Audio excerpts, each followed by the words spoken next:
آج ہم جس مبارک جگہ پہ بینتا ہے ہی، لیکن ساتھ میں اس میں کچھ چیزیں امپورٹنٹ ہیں جو بتانا بہت ضروری ہے۔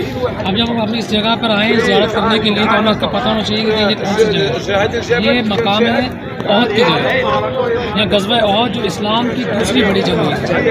اسلام کی دوسری بڑی جنگ ہوئی تھی جس وقت جنگ بدر کے بعد، جنگ بدر میں اللہ نے مسلمانوں کو فتح یابی نصیب فرمائی تو اہل قریش کو بہت غصہ تھا۔ انہوں نے کہا کہ 3000 کا لشکر لے کے 700 مسلمانوں پر انہوں نے حملہ کیا۔ یہ غزوہ احد کا وہ مقام ہے، ٹھیک ہے۔ اچھا، اسی ہم الٹے آپ میں دیکھیں یہ سارا کا سارا پہاڑ ہے، یہ وہ پہاڑ ہے غزوہ احد کا پہاڑ، ٹھیک ہے، احد پہاڑ۔ اس احد پہاڑ کے بارے میں آتا ہے یہ جنت کا پہاڑ ہے، یہ جنت کا پہاڑ ہے اور جنت میں ہی جائے گا۔ یہ جنتی پہاڑ ہے، اس کی جو موٹائی ہے کم سے کم 3 کلومیٹر پر چوڑائی، اور اس کی جو لمبائی ہے تقریباً 7 کلومیٹر پر قریب ہے مشتمل ہے پہاڑ کی جو کل رقبہ ہے، ٹھیک ہے۔ یہ وہ پہاڑ آ گیا جو احد پہاڑ ہے۔ اچھا، یہ سامنے ایک پہاڑی نظر آ رہی ہے، اب اس کی طرف دیکھیں، یہ پہاڑی کی یہ جبل رمات ہے۔ یہ وہ پہاڑی ہے جس پر جب یہ جنگ شروع ہوئی تو اللہ کے نبی صلی اللہ علیہ وسلم نے صف بندی کی، اور صف بندی کرنے پر تقریباً کم و بیش 50 صحابہ کرام کو اس کے اوپر کھڑا کیا، تیر اندازوں کو جو تیر اندازی کے ماہر تھے انہیں آپ نے کھڑا کیا کہ آپ نے جنگ ہارے یا جیتے آپ نے نیچے نہیں اترنا، ٹھیک ہے۔ لیکن ہوا یہ کچھ سنیریو اس طرح بنا کہ مسلمانوں کو فتح یابی نصیب ہوئی، اور اسی وجہ سے مشورہ ہوا صحابہ کرام کا کہ اب جو ہم جنگ جیت چکے ہیں اور مال غنیمت ہم وقت کو ضائع نہیں کرتے اور مال غنیمت اکٹھا کرتے ہیں۔ کچھ صحابہ نے کہا کہ نہیں، ہمیں رکنا چاہیے، اللہ کے نبی نے ہمیں منع فرمایا تھا۔ تو کچھ صحابہ کے اوپر اس بات پر اتفاق ہوا کہ وہ جنگ کی صورت میں تھا کہ جب جنگ ہمیں چل رہی ہو، اب جنگ چونکہ ہم جیت چکے ہیں تو ہم حضور کے آنے تک ٹائم کو ضائع نہیں کرتے اور ہم مال غنیمت اکٹھا کرتے ہیں۔ تو وہ اس پہاڑی سے نیچے اترے۔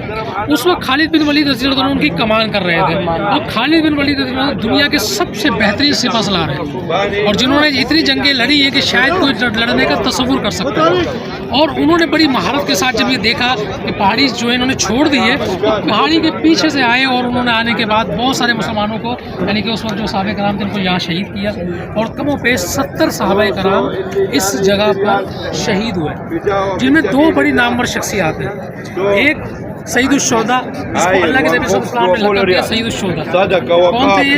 آپ کا چچا حمزہ، ٹھیک ہے، حضرت حمزہ رضی اللہ تعالیٰ عنہ۔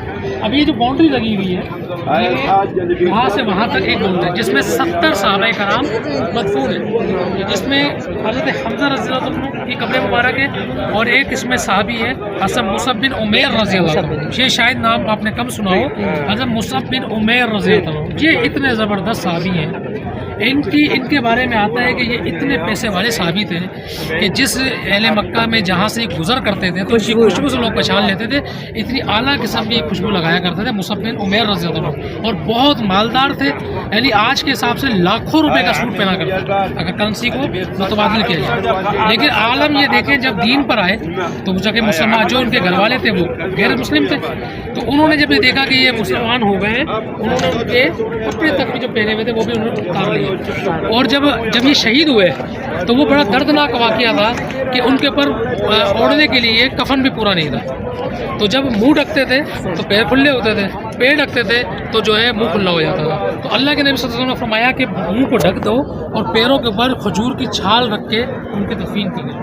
اب یہ صحابہ کرام کو یہاں سے لے جانے کی کوشش بھی کی گئی کہ جو کہیں اور جا کے ہم تدفین کریں، یہ تو آؤٹ آف علاقہ ہے، تو انہوں نے جو لوائقین تھے اس وقت تو انہوں نے سوچا کہ ہم صحابہ کرام کو کہیں اور، لیکن اللہ کا حکم نہیں تھا۔ بہت پہاڑ ہلنے لگا، بہت پہاڑ ہلنے لگا کہ یعنی ان شہداء کو میرے دامن سے نہ نکالا جائے۔ پھر وہی اتری، پھر ایک لمبی اس کے اوپر وہ بات ہے، تو پھر اسی طرح یہ 70 صحابہ اس میں مدفون ہیں، اور اکٹھا ان کو جو ہے یہاں پہ دفنا دیا گیا۔ 3 چیزیں اس کے اوپر مشتمل ہیں، ایک جبل رمادہ یہ وہ پہاڑی ہے، پھر ایک غزوہ احد یہ پہاڑ ہے، اور پھر یہ سید الشہداء امیر حمزہ مصعب بن عمیر، اور بقیہ 70 صحابہ اس میں مدفون ہیں۔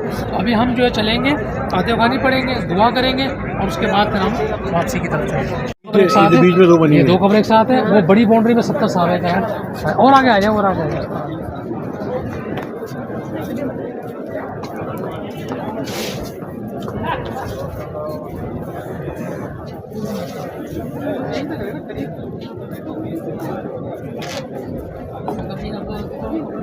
سب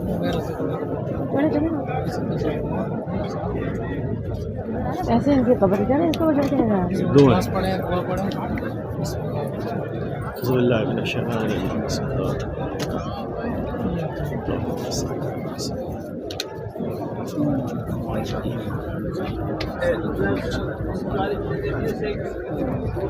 وہ اسلام میں بڑی دردناک شہادت تھی. سوال یہ پیدا ہوتا ہے کہ سید الشہداء آپ کو کیوں کہا گیا ہے؟ سید الشہداء اللہ کے نبی صلی اللہ علیہ وسلم نے سید الشہداء کا آپ کو لقب دیا، اور سید الشہداء جو ہے وہ اس لیے کہا کہ تمام شہیدوں کا قیامت تک آنے والوں کے سردار آپ ہیں، اور آپ سے بڑی محبت تھی اور بڑی دردناک آپ کی شہادت ہوئی. حضرت ہندہ رضی اللہ تعالیٰ عنہ جو بعد میں اسلام قبول کیا، ابو سفیان رضی اللہ تعالیٰ عنہ کی جو آپ اہلیہ تھی، اور سیدنا امیر معاویہ رضی اللہ تعالیٰ عنہ کی آپ والدہ تھی. اور اسلام نے اتنی دلیر عورت نہ دیکھی نہ تصور کی، اتنی بہادر عورت تھی یہ. تو اس وقت جب اس جنگ بدر میں جب ان کے رفیق شہید ہوئے نا، یعنی کہ سوری ان کے جو رفیق جو جرنم واصل ہوئے، تو اس پر ان کو غصہ بہت زیادہ تھا، جس کی وجہ سے یہ جنگ قائم ہوئی. یہ جنگ کا ہونے کا مقصد یہی تھا کہ جب 313 صحابہ پہ جب بدر شریف جب جائیں گے انشاء اللہ وقت زیادہ بھی کریں گے، تو وہاں پر یہ معاملہ ہوا کہ جب اللہ نے جب نصرت اتاری اور فرشتے اترے اور 313 ہو کے 1000 کے لشکر کے اوپر جو ہے ان کے اوپر جب غالب آئے، تو اس کے بعد ان کو غصہ بہت ہے اہل قریش کو. تو اہل قریش نے یہ سوچا کہ ہم 3000 کے لشکر لے کے مسلمانوں کو ختم کر دیں گے، مٹا دیں گے، اور یہ جنگ ساری کی ساری جہاں پر پیش آئی جو واقعہ میں پہلے بتا چکا ہوں. تو سیدنا امیر حمزہ رضی اللہ عنہ کے بارے میں تو یہ ان کا جو غصہ تھا ہندہ رضی اللہ عنہ کو، انہوں نے اپنے غلام کو جو اپنے ایک غلام تھے ان کو ایک غلام تھے وہ تیر یعنی کہ جو نیزہ پھینکنے کی بڑی زبردست صلاحیت تھی ان کو، ٹیکنیک تھی بڑی. انہوں نے اس کو تیار کیا کہ اگر تو حضرت حمزہ کو یعنی کہ شہید کر دے گا تو میں تجھے آزاد کروں گا. یہ انہوں نے اس سے کمٹمنٹ کی، اور انہوں نے قسم کھائی تھی جب بدر کے موقع پر کہ جب ان کے بھائی کو جب جنم حاصل کیا گیا تو انہوں نے قسم کھائی تھی کہ میں حمزہ کا کلیجہ چباؤں گی. تو اس بنیاد کے اوپر اس کے اوپر بہت ساری روایت بھی ہے، حدیث کا مفہوم بھی ہے.